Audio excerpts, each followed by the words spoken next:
Horse. Doors. Out. Forward. Horse.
Gentlemen, ladies and gentlemen, I'm Colonel Rick White, Chairman of the Board of the Georgia Military Veterans Hall of Fame. Thank you for being here tonight. The national anthem will be sung by Evelina Brock. She has sung at Carnegie Hall, and for the governor, and for more activities than I can think about. She's 9 years old. Evelina. Oh, say, can you see by the dawn's early light what so proudly we hailed at the twilight's last gleaming, whose broad stripes and bright stars through the perilous fight o'er the ramparts we watched were so gallantly streaming, and the rocket's red glare, the bombs bursting in air, gave proof through the night that our flag was still there. Oh, say does that star-spangled banner yet wave o'er the land of the free and the home of the brave?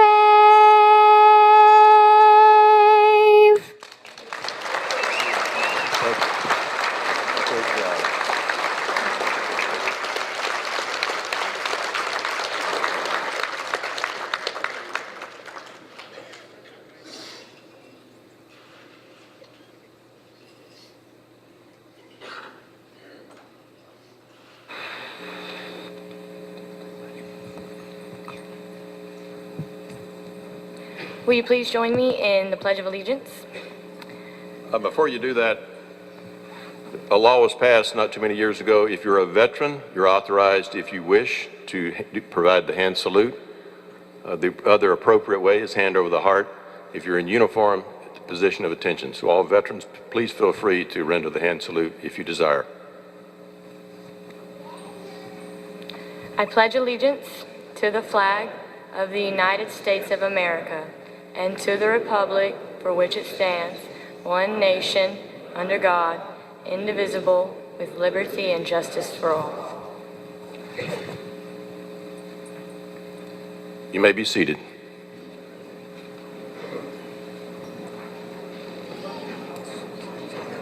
I should head over here. These guys need to-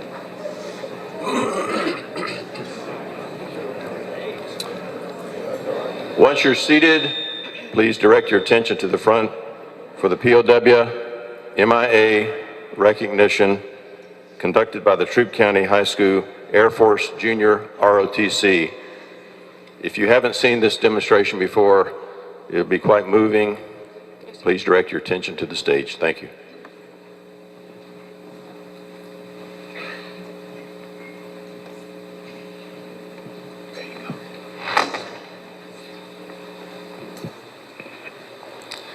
Ladies and gentlemen, you may have noticed the empty table set before you. It is filled with symbolism. We will explain. This table is set for our prisoners of war and those missing from action. Their chairs are empty. They are unable to be with us today, so we remember them. Let us remember the United States Air Force, honored by Cadet Colonel Edward Hurtado.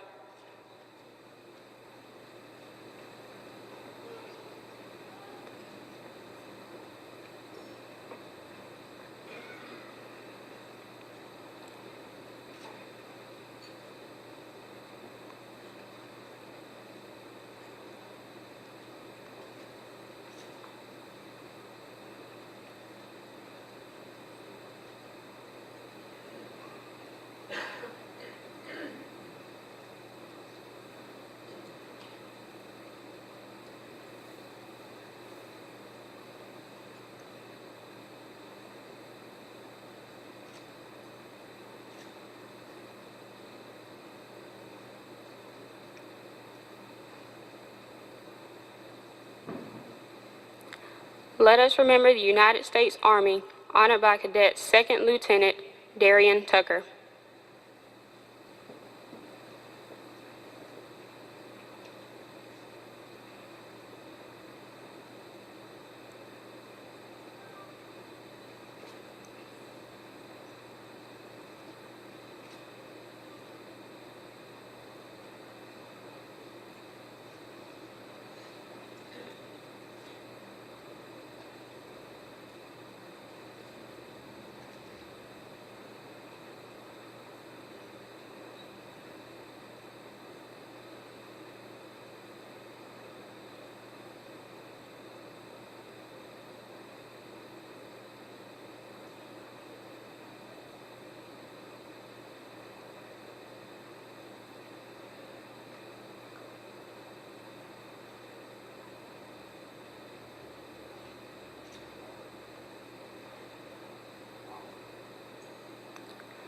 Let us remember the United States Navy, honored by Cadet Lieutenant Colonel Parker Stover.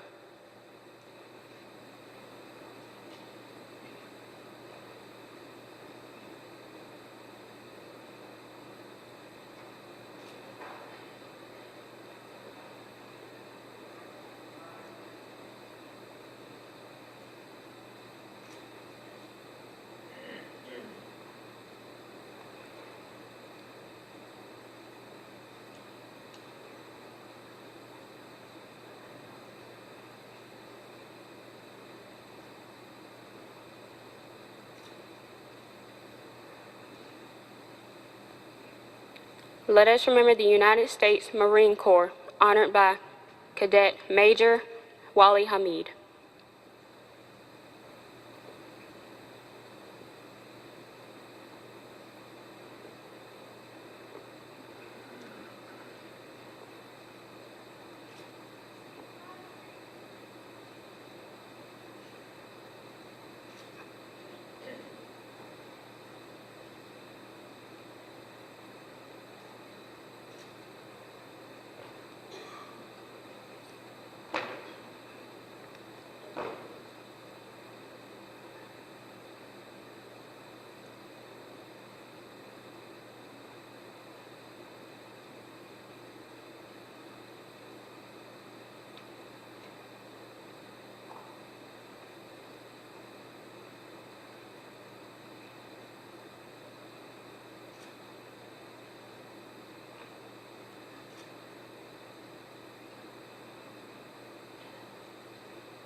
Let us remember the men and women prisoners of war from all branches of service that are too often forgotten.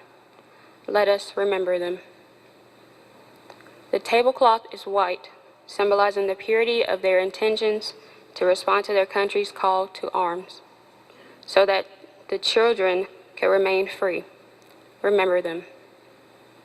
The lone candle symbolizes the frailty of a prisoner alone trying to stand up against his oppressors. Remember.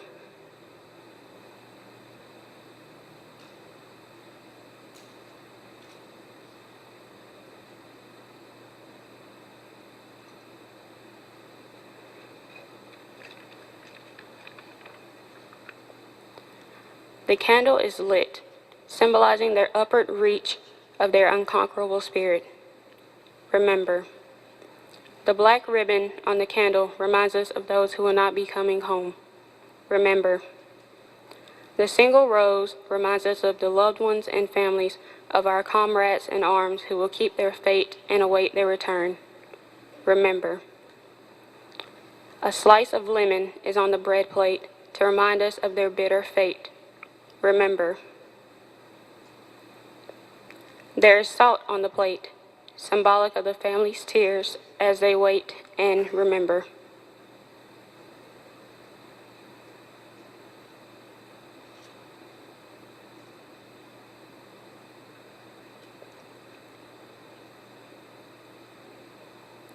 The glasses are inverted.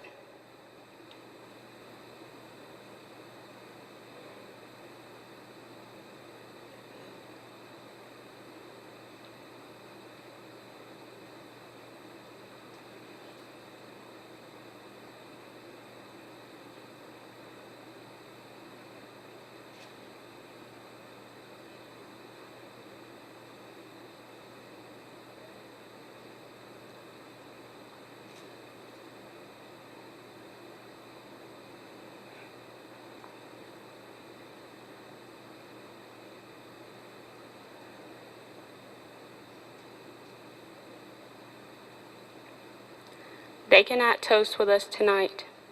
Remember. The yellow ribbon tied to the flower vase symbolizes those worn by thousands who awaited and still await their return. Remember. The faded picture on the table is a reminder that they are missed very much and are remembered by their families. Remember. Remember our friends. They are the ones we love, who love life and freedom as we do. Remember those whom we depended on in battle. They depend on us to bring them home. As we look upon the empty table, do not remember ghosts from the past. Remember our comrades. Remember until the day they come home. Remember.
As solemn as that was, I still think it commands a applause.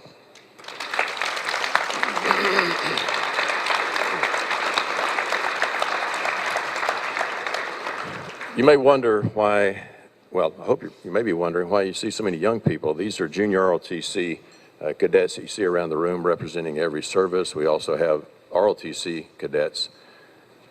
The first mission of the Hall of Fame, it would be on the cover of your program. And we do honor the men and women that have paid the price for freedom, allowing us to even sit here tonight and enjoy this evening.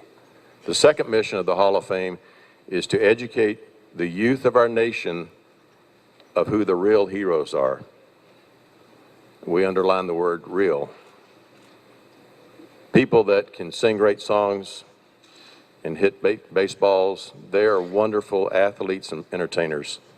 But the heroes are the ones that you'll hear about tonight.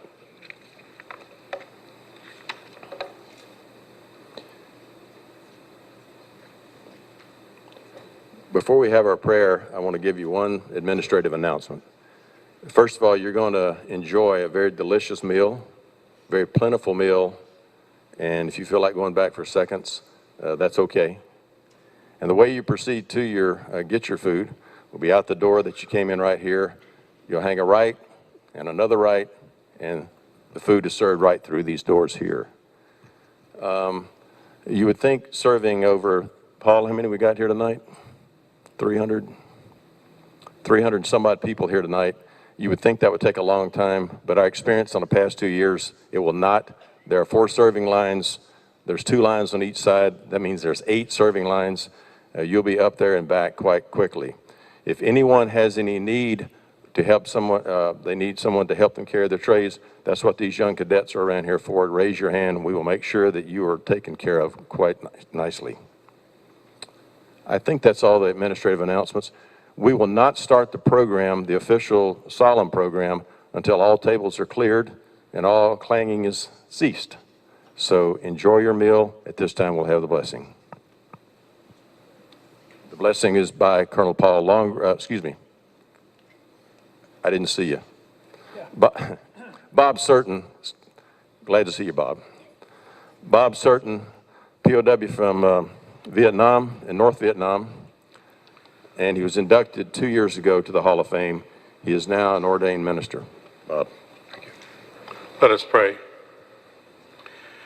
O Judge of the nations, we remember before you with grateful hearts the men and women of our country who in the day of decision ventured much for the liberties we now enjoy. Especially we remember tonight the men being honored who have served this state and this uniformed services of the United States, and those who continue to serve our country today in valor, achievement, and service. Grant that we may not rest until all the people of this land share the benefits of true freedom and gladly accept its disciplines. This we ask in your most holy name. Amen.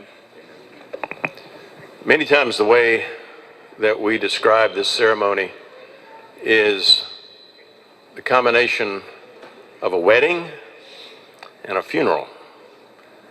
And you think that might be a strange combination. And we think about it in this way because a wedding is a joyful event, while a funeral is a very somber event. For you that are old soldiers, rangers, airmen, Marines, sailors, Coast Guardsmen, you don't claim to ever cry, but some of those kind of folks I just mentioned occasionally suffer from sweaty eyeballs. When you hear tonight these solemn citations that are read about these 17 heroes, you might suffer from sweaty eyeballs, and that's okay. You will be humbled by these words because these words reflect what these selfless, stoic patriots have done for you and me to allow us to even be here tonight. The way this will go, let me kind of run through how this happens. And then after I do that, I'm going to let Paul will have some opening remarks. The individual's name will go, picture will go up on the screen. At that time, Major Graham White will read the citation. Once the citation is finished reading, the inductee will be escorted by a JROTC cadet to the front. And Senator Harbison, he's a state senator, was inducted 2 years ago to the Hall of Fame, a wounded Marine in Vietnam and a great supporter. In fact, if it wasn't for Senator Harbison, we probably wouldn't be having this the Hall of Fame in the state of Georgia. But he will present the medallion around the recipient's neck, present them with a certificate and a Georgia Military Veterans Hall of Fame coin. If the inductee was killed in action or deceased or not here because of medical reasons, that the person, the family member, will receive those items in their hand. By the way, of the 17 that'll being inducted tonight, of those 17, 4 were killed in action, 2 have since deceased, and 3 are in medical situations where they cannot be here. So of the 17, we will have 8 living and present inductees, while 9 cannot be here or they killed in action or deceased. Again, a joyous celebration and a somber celebration, all at the same time. I'd like to introduce to you Colonel Paul Longrear. He's the founder and director of the Georgia Military Veterans Hall of Fame. Paul.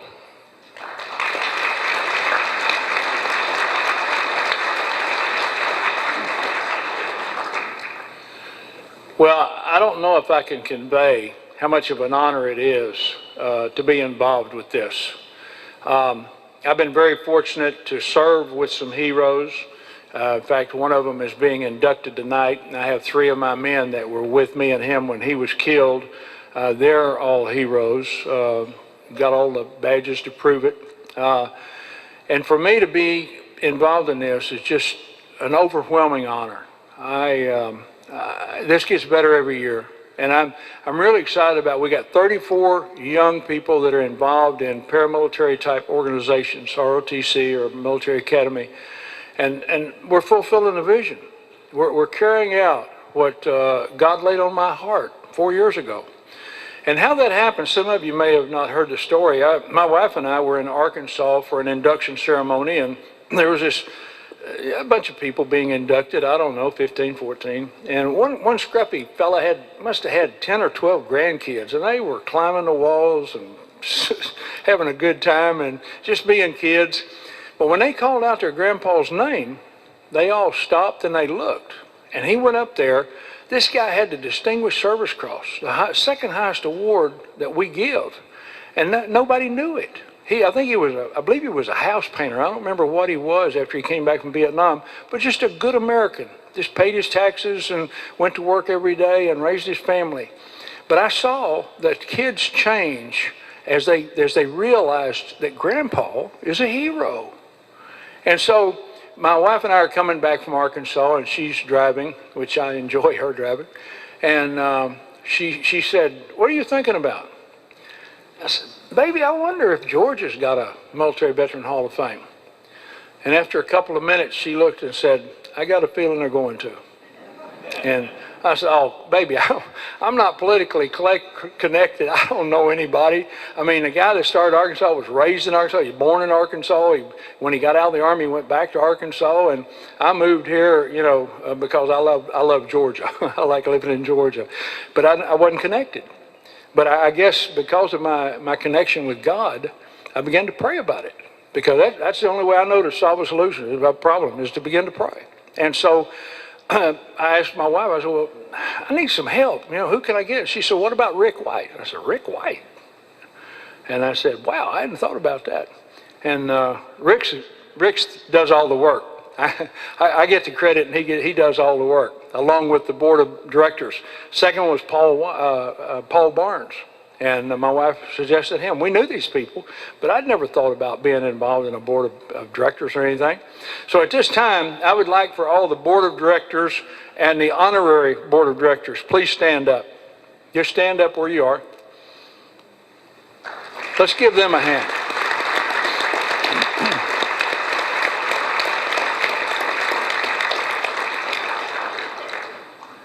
They're the worker bees that do everything. And without worker bees, you're not going to accomplish much. I want to recognize 2 or 3 other groups. These young folks, of course, the escorts are standing up back there. But I would like every other young person that is in uniform to stand up tonight, please. You guys included.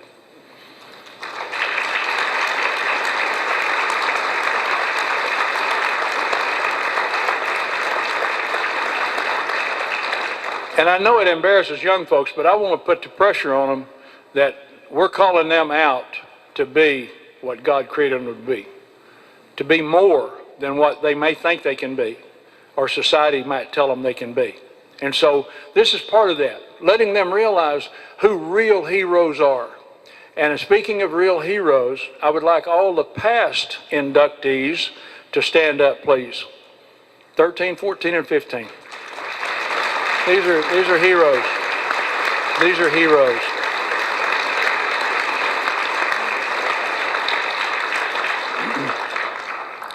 The 4 of these guys have inducted people that are being nominated. And that's what it's about. There's 2 things that we need. One, of course, is money. Everybody needs money. But we need inductions. We need people that nominated. We encourage the inductees to nominate someone. If they're a hero, they've worked with heroes. They know who heroes are. But a lot of people have family members that are heroes, and some of them are here tonight. We're nominated by their family. And so I want, if you've ever nominated someone, whether they were selected or not, please stand up if you've nominated someone.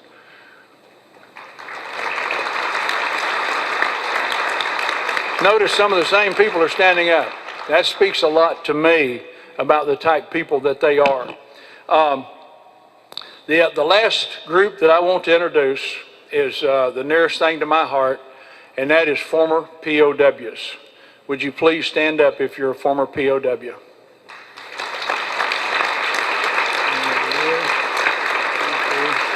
Three.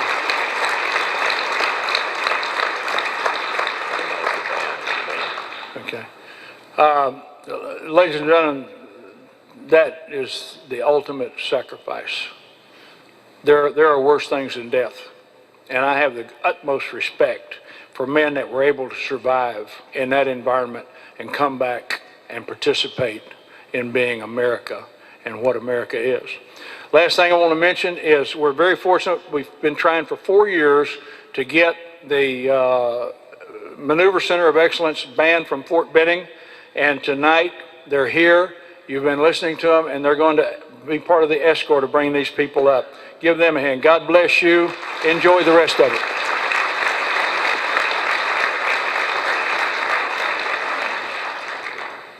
Paul mentioned that he mentioned that to Patty on the way back from Arkansas, and then he shortly after called myself and Paul Barnes and a couple of others, and we determined that unless God wants this to happen, it won't happen. So we started this thing in prayer on our knees, and I will humbly tell you tonight, first of all, we think there's about, the best we can determine, out of 50 states and territories, there are only 11 Military Veterans Hall of Fame. Here's the humble part. I have been told that in 4 years, Georgia, and you're all Georgians, I think, Georgia has the best Hall of Fame in the entire United States.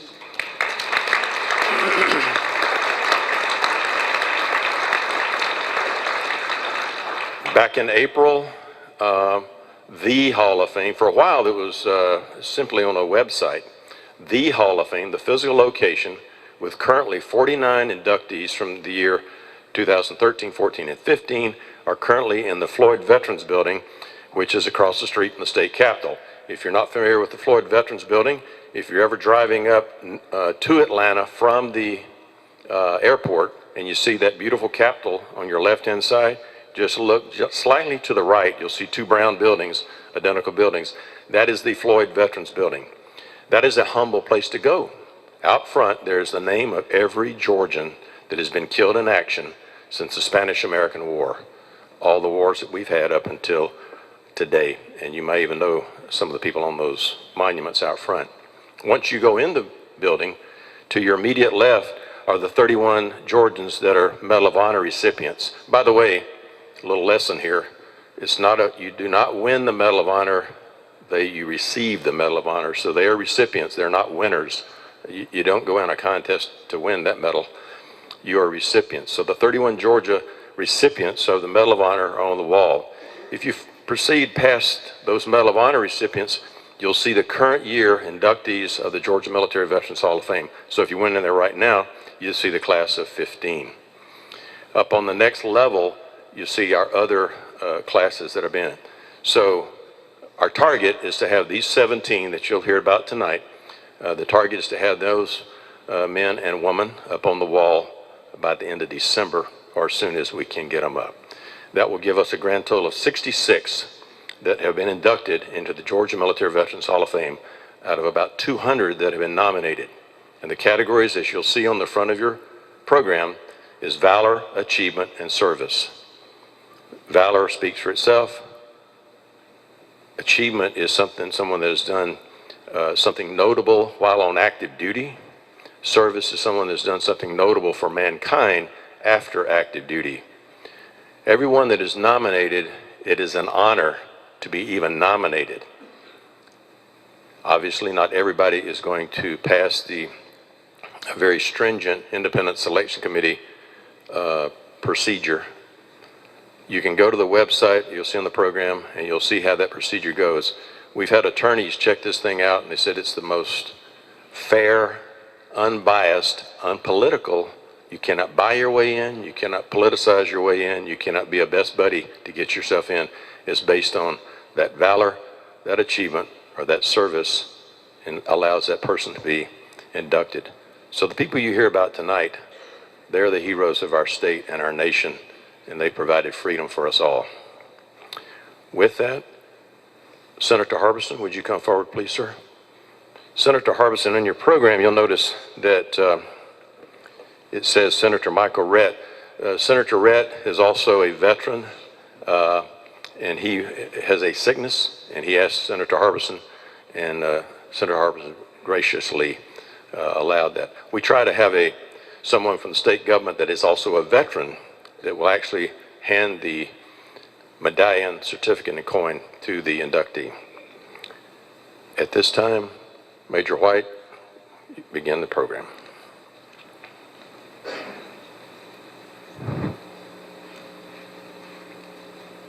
John David Blair, valor.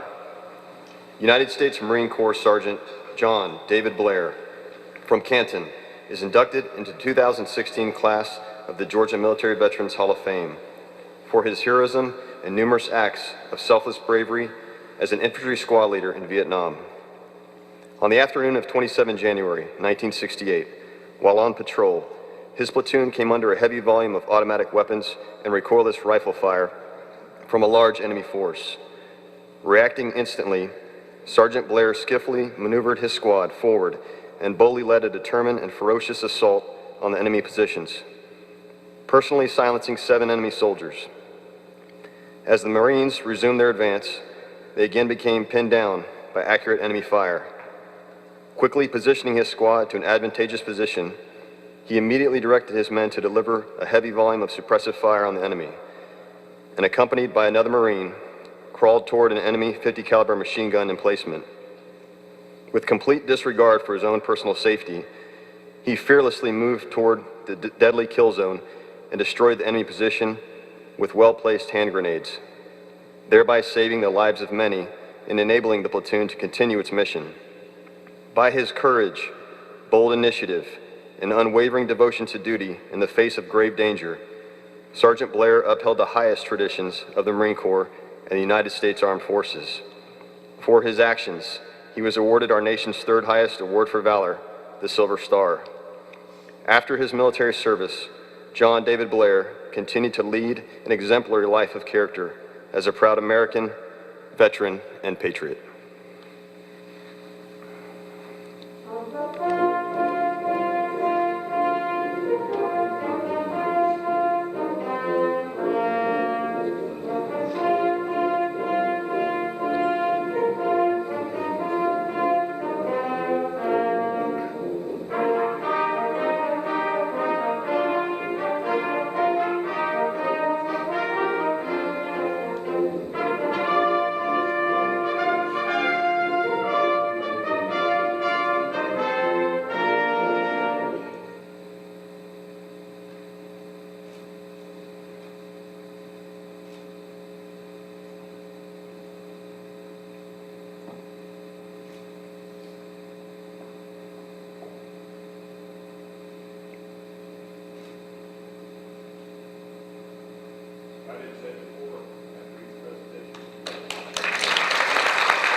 Earl Frederick Burke, Valor. United States Army Sergeant First Class Earl Frederick Burke from Columbus is inducted into the 2016 class of the Georgia Military Veterans Hall of Fame for his numerous acts of courage and gallantry. On 6 and 7 February 1968, as a Special Forces Green Beret Heavy Weapons Sergeant at Lang Vay SF Camp in Vietnam, he distinguished himself as the camp was being attacked and overrun by a numerically superior North Vietnamese Army regiment, supported by 16 tanks and hundreds of enemy soldiers. As the lead element of the enemy tanks came in view, he killed 3 with a cruise-serve anti-tank weapon.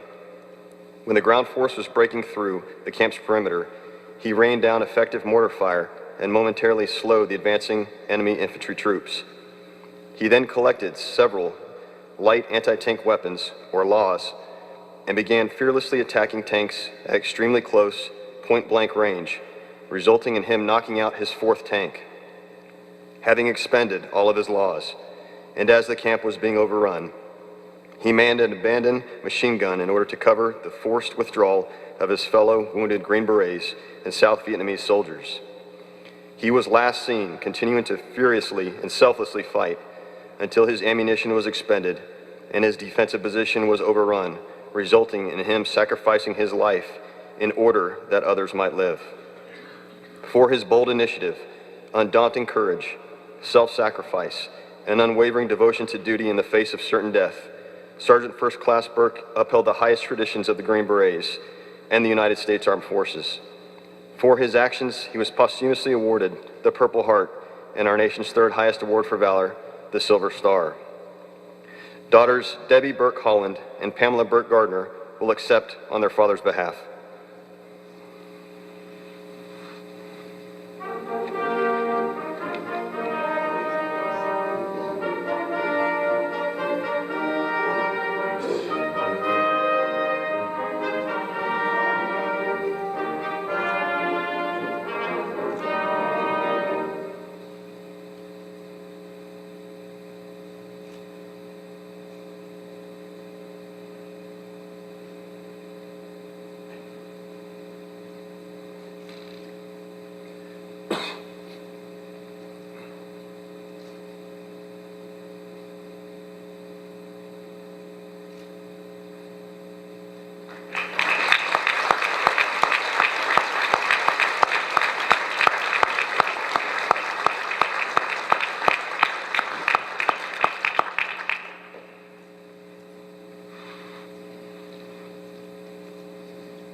Carmen James Caveza, Valor. United States Army Lieutenant General Carmen James Caveza from Columbus is inducted into the 2016 class of the Georgia Military Veterans Hall of Fame for his extraordinary heroism in combat and his inspirational leadership throughout his exemplary 33-year military career, followed by another career of public service with the City of Columbus and the National Infantry Museum at Fort Benning. On several occasions in Vietnam, he distinguished himself by his remarkable courage, which resulted in an impressive number of awards for valor. The most notable of these actions occurred on 2 January 1966, when he was serving as an airborne infantry company commander. On that day, after he and his company had been airlifted to an unknown but well-camouflaged enemy-occupied helicopter landing zone, he courageously led his men in a 6-hour battle against a well-entrenched and well-armed enemy force. After receiving an initial volley of deadly enemy fire, and without hesitation, he displayed inspirational leadership by leading his men in a ferocious, do-or-die charge towards the enemy's defensive positions. Although wounded 3 times in the stomach by machine gun fire, he continued to lead and direct his men through sheer will and awe-inspiring leadership until the enemy threat was completely subdued. After his wartime service, he continued to selflessly serve our nation, our state, and the local community in positions of ever-increasing responsibility. For his many heroic actions, he was awarded the Purple Heart, Army Commendation Medal for Valor, Air Medal for Valor, Bronze Star Medal for Valor, 2 Distinguished Flying Crosses, and our nation's 3rd highest award for valor, 2 Silver Stars. Due to General Cabeza's unavailability, his friend, Colonel Retired John Fuller, will accept on his behalf.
Paul Randy Cheatwood, valor.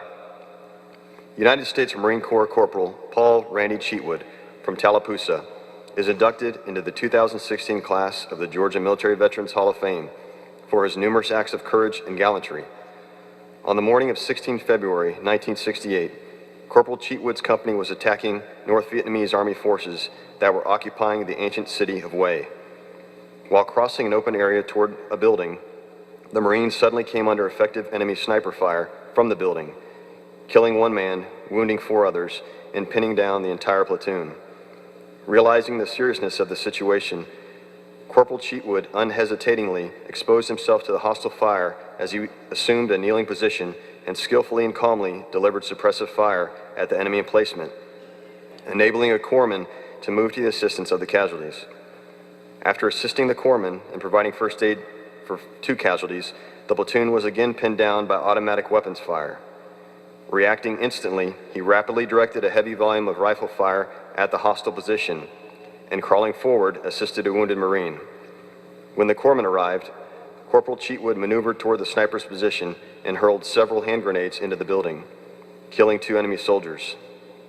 Subsequently volunteering to lead a search for an enemy machine gun that had been firing at his company, Corporal Cheatwood became separated from his men as he moved through a building. Electing to continue his mission, he alertly observed 8 enemy soldiers in a nearby structure. Reacting instantly, he threw numerous hand grenades and fired his pistol into the building. Although now painfully wounded, he inflicted numerous casualties on the enemy soldiers and forced the remainder to flee in panic and confusion. For his actions, he was awarded 2 Purple Hearts and our nation's 2nd highest award for valor, the Navy Cross. Corporal Cheatwood's widow, Lorraine Cheatwood, and sons Randy and David Cheatwood will accept on her husband's and their father's behalf.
Joseph Maxwell Cleland, service. United States Army Captain Joseph Maxwell Cleland from Atlanta is inducted into the 2016 class of the Georgia Military Veterans Hall of Fame for his exemplary life of stoic sacrifice and selfless service to others and our nation. After graduating from Stetson University and Emory University, he volunteered for Vietnam, where he served as a signal officer, earning the Soldier's Medal, the Bronze Star Medal, and our nation's third highest award for valor, the Silver Star. In 1968, in support of the historic battle of the besieged U.S. Marine Corps base at Quai Son, he was seriously injured, resulting in him becoming a triple amputee. This seemingly life-altering injury did not stop or slow him down, as he went on to serve our state and nation in positions of ever-increasing responsibility. In 1970, he became the youngest member of the Georgia Senate and its first Vietnam veteran. He served in that body until 1975, championing laws which were made Georgia public facilities accessible to the elderly and the handicapped. In 1974, while on the staff of the U.S. Senate Veterans Affairs Committee, he led the effort to improve the care of our troops returning from Vietnam. Later, in 1977, as head of the Veterans Administration, he established the Vet Center counseling program that today has over 300 centers across America, assisting veterans and their families dealing with post-traumatic stress and associated issues. He served as Georgia's Secretary of State for 12 years, until he was elected to the U.S. Senate, where he was an influential and vital member of the Armed Services Committee. After his Senate time, he became the Secretary of the American Battle Monuments Commission, managing the dozens of U.S. cemeteries overseas where our fallen from World War I and World War II are memorialized.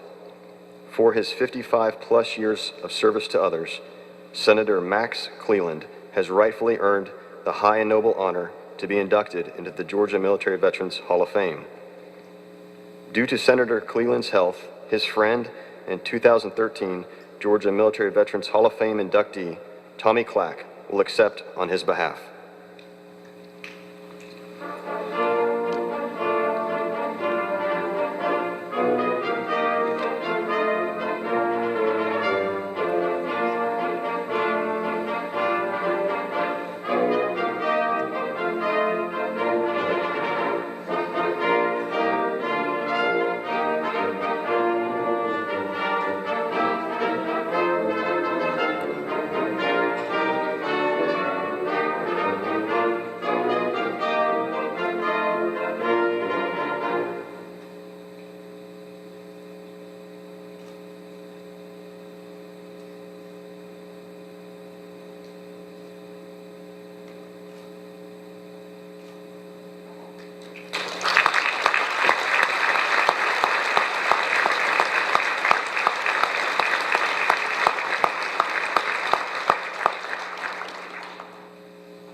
Donnie Lee Cochran, achievement. United States Navy Captain Donnie Lee Cochran from Pelham is inducted into the 2016 class of the Georgia Military Veterans Hall of Fame for remarkable achievements as a fighter pilot, flight leader, and commanding officer, or CO.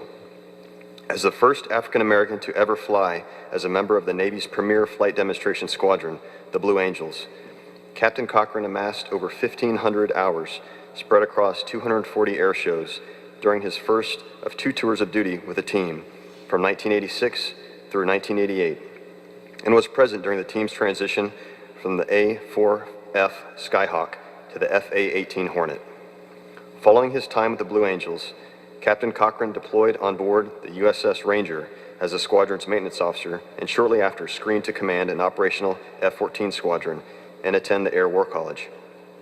After the Air War College, Captain Cochran reported for duty as Executive Officer of Flight Squadron 1, Wolfpack, where he again deployed aboard the USS Ranger, this time to the Persian Gulf, flying 24 missions over southern Iraq, enforcing the no-fly zone and earning an air medal.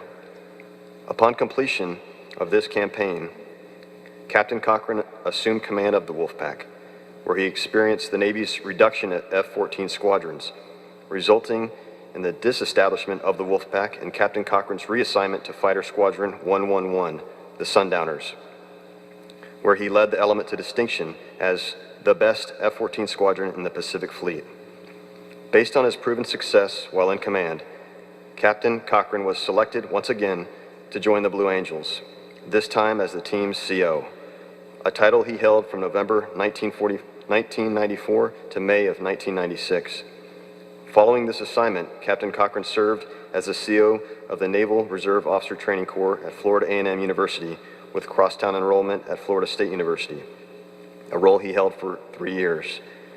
Captain Cochran's final assignment in the Navy was as Deputy CO of Navy Recruiting before retiring in 2000 after 24 years of dedicated service, including 2,000 flight hours and 469 carrier landings in fighter aircraft to his credit. In every regard, throughout his distinguished career, Captain Cochran set and achieved improbable goals through sheer determination, hard work, and impeccable ethics.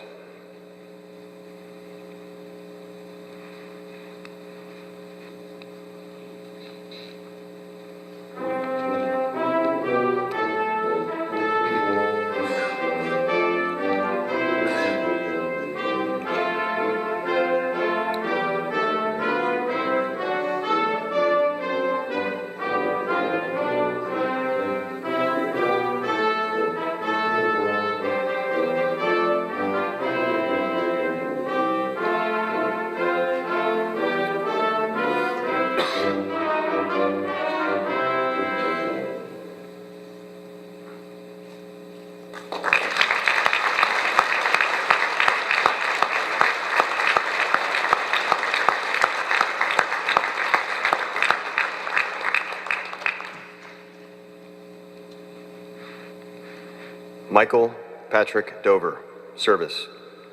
United States Army Master Sergeant Michael Patrick Dover from Ellerslie is inducted into the 2016 class of the Georgia Military Veterans Hall of Fame for his exemplary life of stoic sacrifice and selfless service to others in our nation.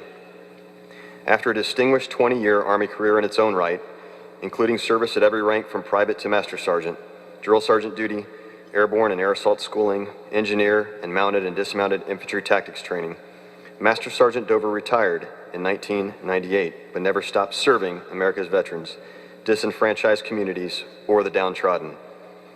As the president of the South Atlantic Center for Veterans Education and Training Incorporated since 2005, Master Sergeant Dover is credited with helping over 10,000 homeless veterans, including planning for a homeless veterans center in Cuthbert, Georgia. Master Sergeant Dover became Georgia State Commander of the Disabled American Veterans in 2010, where he provided operational and administrative support to the 24,000 disabled members of the state. 4 years later, in 2014, Dover was unanimously elected to the role of National Chaplain of the Disabled American Veterans, where he continues to serve as a spiritual advisor to the National Commander, Board of Directors, National Executive Committee members, and the 1.3 million member organization and their families. As a direct result of his influence with the disabled American veterans, Master Sergeant Dover was appointed to the Honorary Lieutenant Colonel Aide-de-Camp by both Governor Sonny Perdue in 2008 and Governor Nathan Deal in 2011. In his spare time, Master Sergeant Dover travels around the state taking photographs of veterans' graves as memorials and tributes to post on findagrave.com, affording loved ones and long-lost family members an opportunity to see and or visit the gravesite of their service member. To date, Dover has amassed over 6,000 gravesite memorial photos and counting. Lastly, Master Sergeant Dover is active in helping addicts recover through the Crossroads Men's Addiction Recovery Program in Harris County, where he serves as both a counselor and chaplain. Master Sergeant Dover's 35 years of selfless service stand as a testament to others and rightfully earn him a place in the Georgia Military Veterans Hall of Fame.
Ray McKibben, Medal of Honor. United States Army Sergeant Ray McKibben from Felton is inducted into the 2016 class of the Georgia Military Veterans Hall of Fame. Medal of Honor citation follows. For conspicuous gallantry and intrepidity in action at the risk of his life above and beyond the call of duty, Sergeant Ray McKibben distinguished himself on 8 December 1968 in Vietnam while serving as a team leader of a reconnaissance patrol. He was leading the patrol along a trail when it came under automatic weapons fire from a bunker, forcing the platoon to take cover. Without regard for his own safety, he charged the bunker, killed the enemy gunner, secured the weapon, and directed his men forward. When the patrol moved out, it once again came under automatic weapons from other bunkers. As he deployed his men to covered positions, he observed one of his men fall wounded. Although bullets were hitting all around the wounded man, Sergeant McKibben rushed to the soldier and, under heavy enemy fire, pulled him to safety.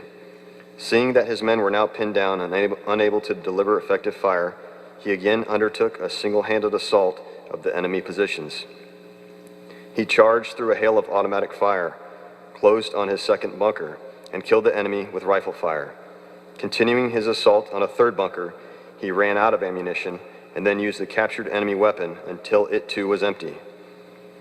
He was able to silence that bunker with grenades. He reloaded his weapon, and observing the fire of yet another bunker, he again single-handedly assaulted the fourth position.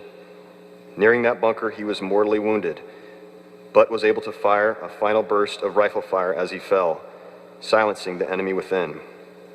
Sergeant Ray McKibben's indomitable courage, extraordinary heroism, concern for the welfare of his men, disregard for his own safety, and gallantry in action at the cost of his life above and beyond the call of duty are in keeping with the highest traditions of the military service and reflect great credit upon himself, his unit, and the United States Army.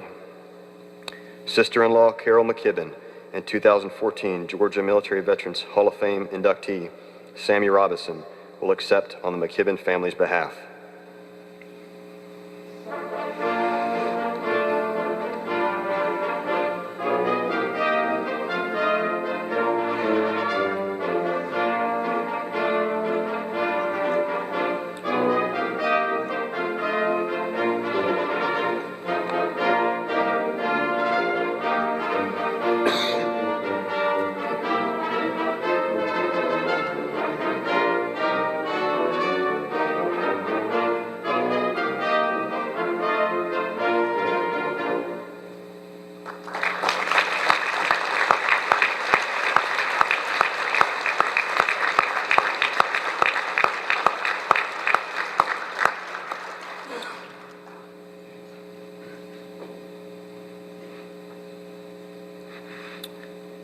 Burton Dwayne Patrick, service.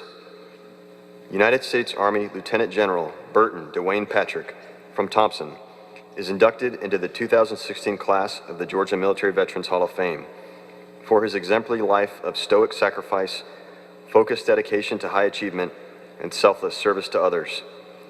Graduating from North Georgia College and being commissioned in the Army Infantry in 1957, he went on to serve in the defense of our nation for over 31 years, where he provided inspirational leadership to all that were fortunate enough to be under his guidance and mentorship.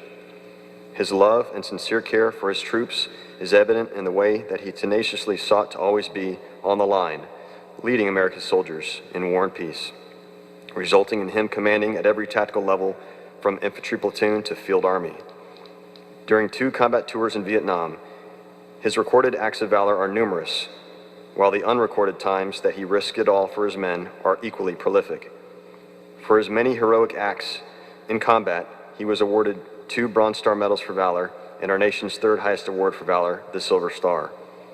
General Patrick's most crucial time in his life and a clear, unmatched example of dedicated service and caring leadership came during his time as commanding general of the famed 101st Airborne Division.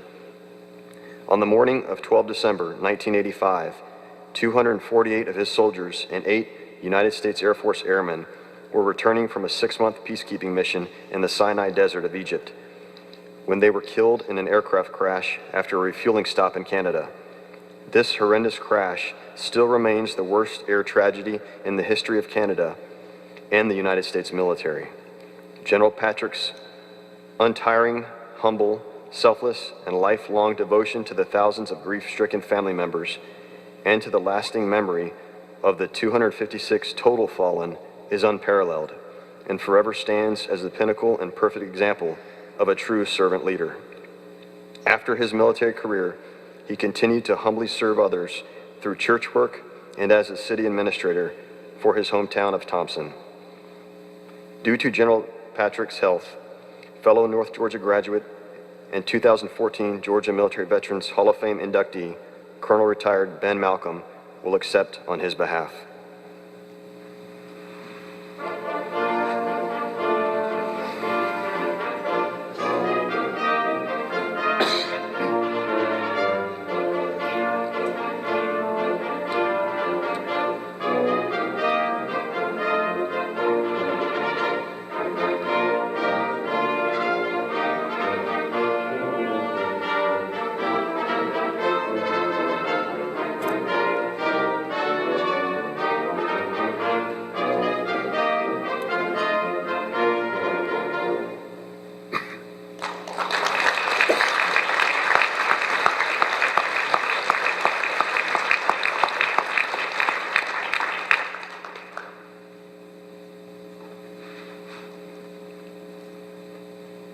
Horace Richard Pearl, Valor. United States Army Command Sergeant Major Horace Richard Pearl from Griffin is inducted into the 2016 class of the Georgia Military Veterans Hall of Fame for his heroism and numerous acts of selfless bravery in World War II in the European theater of operations and during the Korean War. He joined the Army at age 17 and volunteered to become one of the Army's first paratroopers in preparation for the liberation of Europe. As part of the famed 82nd Airborne Division, he made all 4 combat parachute jumps of that war.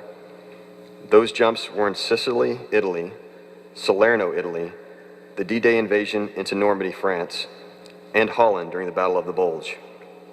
He fought in 7 major battle campaigns throughout Europe.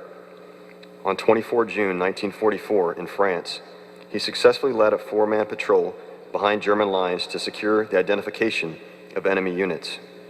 When attacked by an enemy machine gun, he led his small team on a fearless counterattack, resulting in 4 of the enemy killed and causing 30 others to flee in panic. Of the 248 men in his unit at the beginning of the war, he was one of only 3 alive by war's end. He later fought in the Korean War and also made the only 2 combat jumps of that conflict.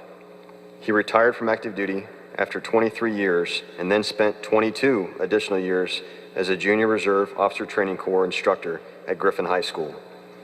He was instrumental in leading that program to becoming the premier JROTC program in the United States. During his time as a JROTC instructor, he influenced thousands of young men and women to become better Americans through his leadership as an exemplary role model. On 28 November 2004, he passed away, but his legacy lives on in the hearts and minds of thousands of his former students. For his combat actions, Command Sergeant Major Pearl was awarded the Combat Instruments Badge with 2 awards, 4 Purple Hearts, Master Parachutist Badge with 6 combat jumps, and our nation's 3rd highest award for valor, the Silver Star. Command Sergeant Major Pearl's impact has been lasting and far-reaching. Tonight, as we speak, the current commander of the Combined Joint Task Force in Iraq and Syria, Lieutenant General Stephen Townsend, is engaged in battle supporting Iraqi forces retaking Mosul, Iraq.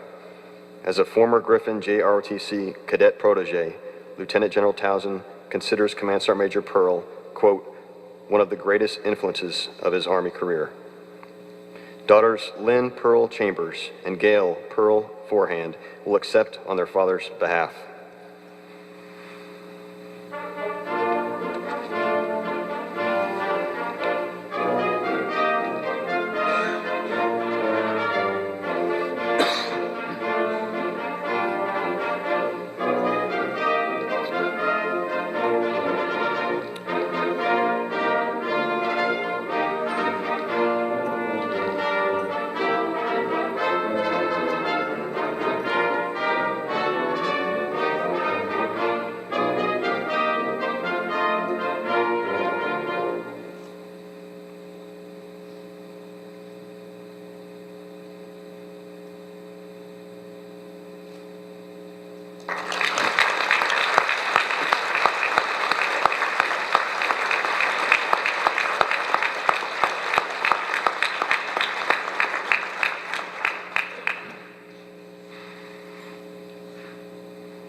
Philip Leslie Spackman, Valor.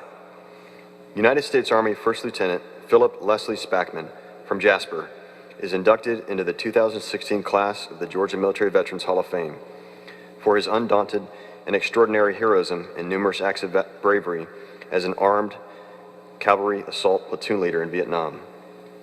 On 8 separate occasions, he distinguished himself by selfless and courageous leadership, resulting in a remarkable number of Valor Awards for his actions in combat. The most notable of these battles occurred on 2 July 1969. As the lead armored personnel carrier of his platoon crossed a stream and penetrated a hedgerow, it was struck by several North Vietnamese rocket-propelled grenades and machine gun fire, seriously wounding all 4 of the American soldiers on board. The enemy then began quickly moving down the stream bed in an effort to cut off the stricken vehicle from the rest of the friendly force. Without hesitation, Lieutenant Spackman immediately dismounted his vehicle and, with total disregard for his own safety, rushed through intense enemy strafing automatic weapons fire to the aid of his wounded soldiers, while simultaneously firing his weapon and killing many of the enemy attackers en route. He then removed the casualties from further exposure to the enemy's direct fire and carried them to a safer area across the stream. Upon remounting his track, and with focused determination, he maneuvered his remaining force on line and then led them in an all-out, unrelenting attack on the numerous well-dug-in enemy positions. When stiff resistance was encountered from one particular enemy bunker, he focused his track directly toward it, resulting in totally routing the enemy and thus saving the lives of his men. For this and other similar heroic actions, he was awarded 2 Purple Hearts, 4 Bronze Star Medals for Valor, 3 Silver Stars, and our nation's second highest award for valor, the Distinguished Service Cross.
Donna Curtis Rowe, Service.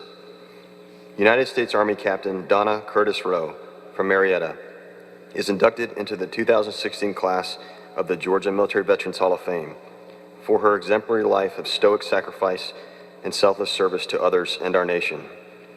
In 1969, Captain Rowe was the head emergency nurse at the 3rd Field Hospital in Vietnam. Strained to overcapacity during the May Offensive, Captain Rowe is credited with saving untold numbers of U.S. and Allied soldiers' lives.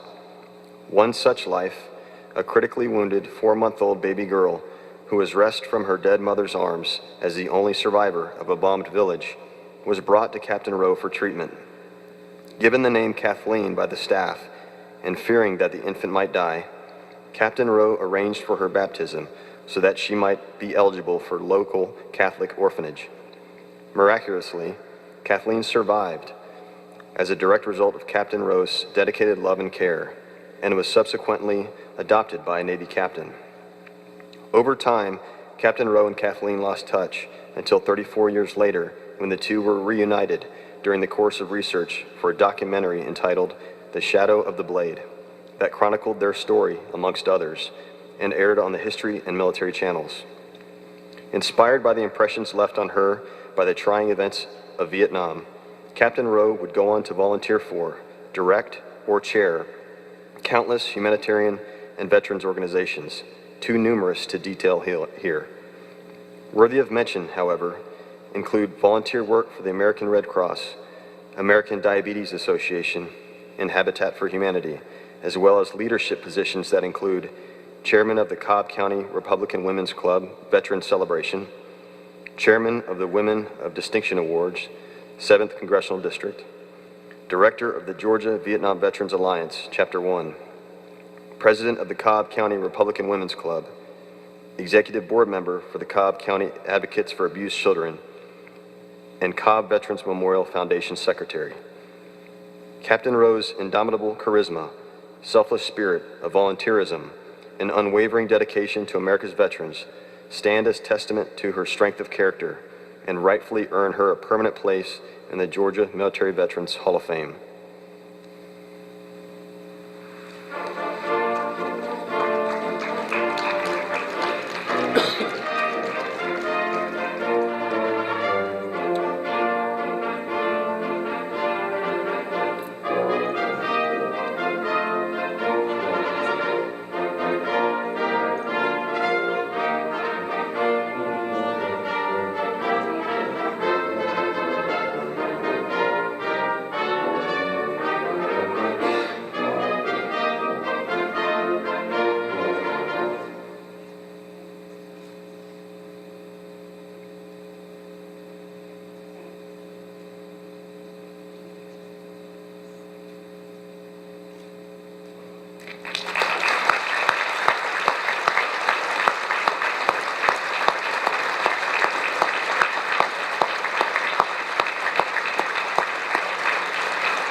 Shelton Beverly Sutton, Jr., Valor. United States Navy Ensign Shelton Beverly Sutton from Vidalia is inducted into the 2016 class of the Georgia Military Veterans Hall of Fame for his heroism as an engineer officer aboard the USS Juneau. Soon after graduating with honors from Georgia Tech, and just before the start of World War II, Slim Sutton was commissioned in the Navy. Within a matter of months, he was aboard the USS Juneau, a light cruiser operating in the southwestern Pacific Ocean near Guadalcanal Island. Ensign Sutton experienced his first major and victorious naval battle in late October 1942. On Friday, 13 November 1942, a Japanese naval and air task force engaged Juneau's group of 3 ships. In the initial enemy attack, Juneau suffered a serious but non-fatal blow. As Juneau's engineer officer in charge of the ship's boilers, Ensign Sutton was able to keep the vital boilers operational after the first attack in order to continue defensive maneuvering while fighting the attacking enemy ships and strafing planes. As Juneau's crew desperately and courageously manned their battle stations, fearlessly fighting off this lethal, numerically superior, and highly armed enemy force, a devastating second Japanese torpedo struck. Eyewitnesses from the other 2, and also heavily damaged, sister ships could only helplessly watch and later reported that once this torpedo hit, Juneau sank within 20 seconds. Of her 700-man crew, only 100 sailors survived. Ensign Sutton, along with 5 Sullivan brothers, was among the USS Juneau's 600 casualties. For his desperate and valiant effort in keeping the ship afloat for as long as possible, and in order to save as many lives as possible, Ensign Shelton Beverly Sutton was posthumously honored by the Navy with the award of the American Campaign Medal, the Asiatic Pacific Campaign Medal, the Combat Action Ribbon, and the Purple Heart. Cousins Ben and Pat Cochran will accept on the Sutton family's behalf.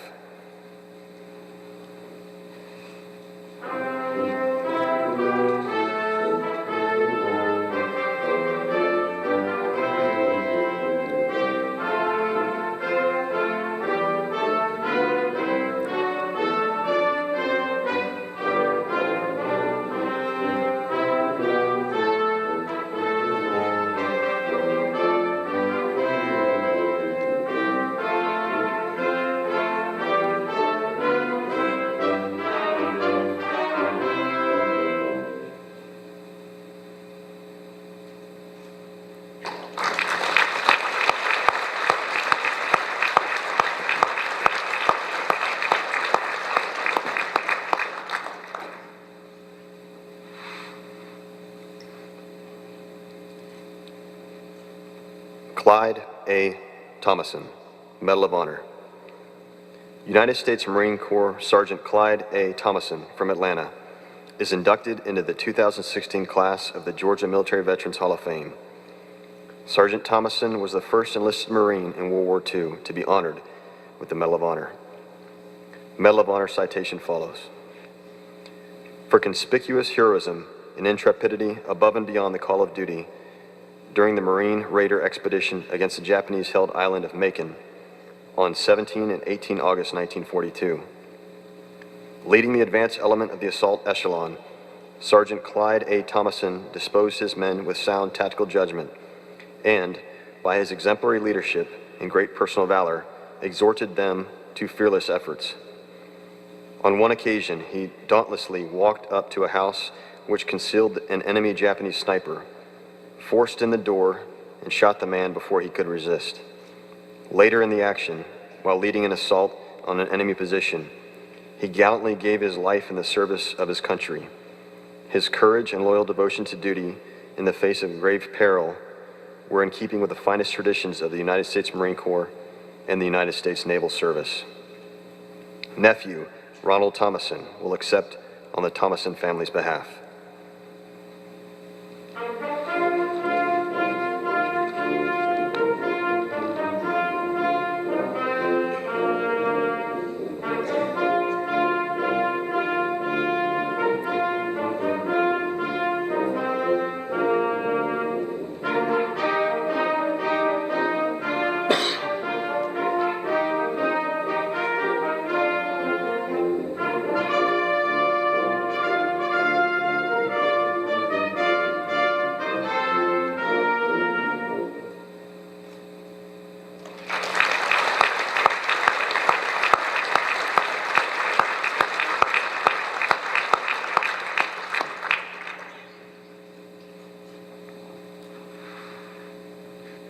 Dewey Wayne Waddell, Valor.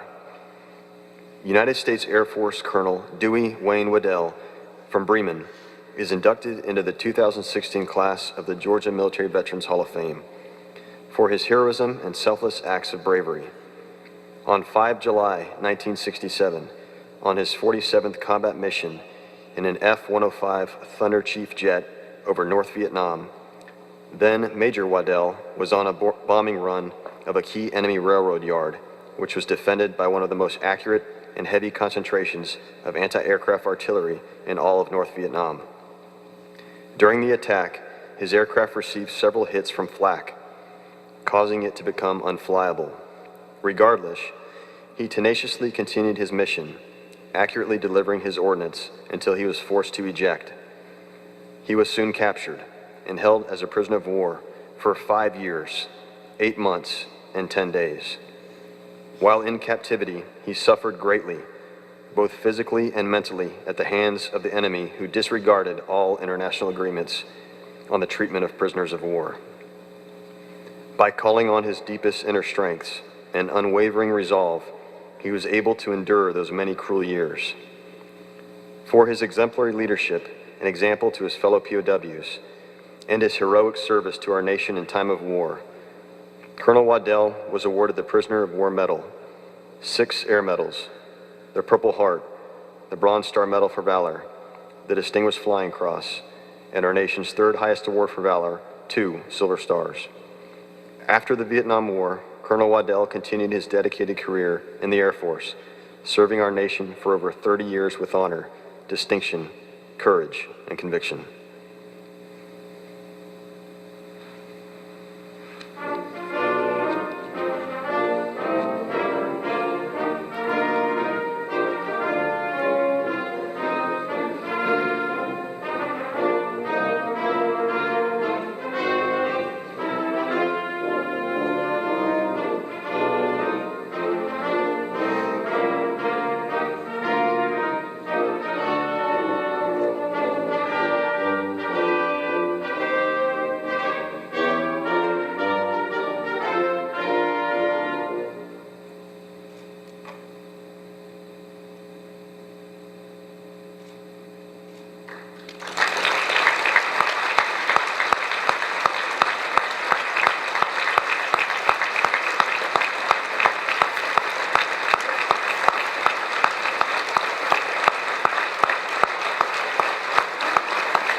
Curtis Clay Williamson, valor. United States Marine Corps First Sergeant Curtis Clay Williamson from Fayetteville is inducted into the 2016 class of the Georgia Military Veterans Hall of Fame for his heroism and numerous acts of selfless bravery as an infantry squad leader in Vietnam. On 17 October 1966, near the demilitarized zone in northern South Vietnam, then Corporal Williamson, while serving as a lead element of his platoon, observed an approaching large force of well-armed North Vietnamese soldiers. Immediately, he reacted to the approaching threat, killing 2 of the enemy with accurate rifle fire. When his weapon jammed, he fearlessly continued to hold off the ever-advancing enemy with hand grenades until the remaining elements of his squad could maneuver to his dangerous location and render assistance. During the ensuing vicious firefight, his platoon commander was gravely wounded. With complete disregard for his own personal safety, Corporal Williamson immediately raced over 20 meters through intense enemy automatic weapons fire to the protection, aid, and comfort of the wounded Marine. As he was rendering medical attention to his commander, and while also continuing to fight, he killed 5 more of the closing in enemy soldiers at very close range. He then moved his squad to a more advantageous defensive position and called danger close artillery fire in order to slow and eventually stop the enemy's charge. His heroic and selfless actions undoubtedly saved the life of his platoon commander and prevented further casualties of his fellow Marines. By his daring initiative, inspiring courage, bold actions, and unwavering devotion to duty in the face of imminent grave danger, Corporal Williamson upheld the highest traditions of the Marine Corps and the United States Armed Forces. For his actions, he was awarded the Purple Heart and our nation's 3rd highest award for valor, the Silver Star. After 23 years of faithful military service, First Sergeant Clay Curtis Williamson retired, but continued to lead an exemplary life of selfless service and stoic sacrifice as a proud American, veteran, and patriot.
Charles Douglas Wyndham, Jr., valor. United States Army Staff Sergeant Charles Douglas Wyndham, Jr., from Norcross, is inducted into the 2016 class of the Georgia Military Veterans Hall of Fame for his heroism and numerous acts of selfless bravery in Vietnam as the team leader of a 5-man long-range reconnaissance patrol. On 23 October 1968, 7 December 1968, and 9 February 1969, he and his team became decidedly engaged with well-equipped, heavily armed, highly trained, and numerically superior North Vietnamese Army units. During each of these 3 intense firefights, Staff Sergeant Wyndham clearly displayed his undaunted courage, determined resolve, and exemplary gallantry and brotherly care for his fellow soldiers, while always successfully accomplishing these vital intelligence-gathering missions. Even when knocked down and wounded from the blast of an enemy hand grenade, he continued to rally and encourage his men while covering their safe withdrawal to more defensible positions with his accurate suppressive rifle fire and hand grenades. When one of his men fell wounded, unable to move, and lying exposed to intense enemy fire, Staff Sergeant Wyndham immediately rushed to his aid, suppressed the enemy's assault, and drug his comrade to a covered location. For his actions, he was awarded the Purple Heart, 2 Bronze Star Medals for Valor, and our nation's 3rd highest award for valor, the Silver Star. After his military service, Charles Douglas Wyndham, Jr. continue to lead an exemplary life of character as a proud American, veteran, and patriot.